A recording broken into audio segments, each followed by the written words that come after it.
नमस्कार, स्वागत है आपका मेरे YouTube channel HM creation Bhojpuri में। और आज की न्यूज़ दबंग सुपरस्टार खेसारी लाल यादव जी की तरफ से है, जो कि अपने 2021 के होली के सभी गानों की शूटिंग कंप्लीट कर चुके हैं। तो आइए बताते हैं कि कब, किस समय और किस YouTube चैनल पे खेसारी लाल यादव जी के होली सॉन्ग को रिलीज़ किया जाएगा। तो आइए शुरू करते हैं। दबंग सुपरस्टार खेसारी लाल यादव जी इन दिनों अपने मलवा के बेटा मामा मामा कहा था और धोखा देती है 2 गानों की शूटिंग के बाद अब अपने होली गानों की शूटिंग पे जुड़ चुके हैं। अब तक 3 होली वीडियो सॉन्ग की शूटिंग कंप्लीट हो चुकी है। आप लोग अपनी स्क्रीन पर जो फोटो देख रहे हैं 2021 के होली गानों की शूटिंग के सेट पे से ली गई फोटोज हैं, जो कि आप लोग अपनी स्क्रीन पर देख सकते हैं। आदिशक्ति फिल्म्स यूट्यूब चैनल के लिए बने हैं ये होली गानों का नाम अनाउंस नहीं है। जब पोस्टर रिलीज़ होगा तब गानों का नाम भी पता चल जाएगा। फिलहाल अभी तो अहिरान वाला वीडियो सॉन्ग रिलीज़ हो चुका है। आदिशक्ति फिल्म्स यूट्यूब चैनल पे आप लोग जाके देख सकते हैं। और बाप जी फिल्म का ट्रेलर भी रिलीज़ हो चुका है।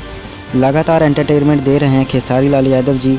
तो मार्च के चढ़ते दिनों का इंतजार करें, एक एक करके सभी होली वीडियो सॉन्ग रिलीज़ हो जाएंगे आदिशक्ति फिल्म्स यूट्यूब चैनल पे। इन सभी गानों को लिखा है अखिलेश कश्यप जी ने। अभी तो लहंगा लाल हो गई 2 भी आना बाकी है। तो बने रहें। हर एक अपडेट जानने के लिए चैनल पे वीडियो को लाइक शेयर करना ना भूलें और भोजपुरी इंडस्ट्री से जुड़ी ऐसी वीडियोस देखने के लिए हमारे चैनल को सब्सक्राइब करना ना भूलें। तो मिलते हैं अगली वीडियो में, तब तक के लिए धन्यवाद।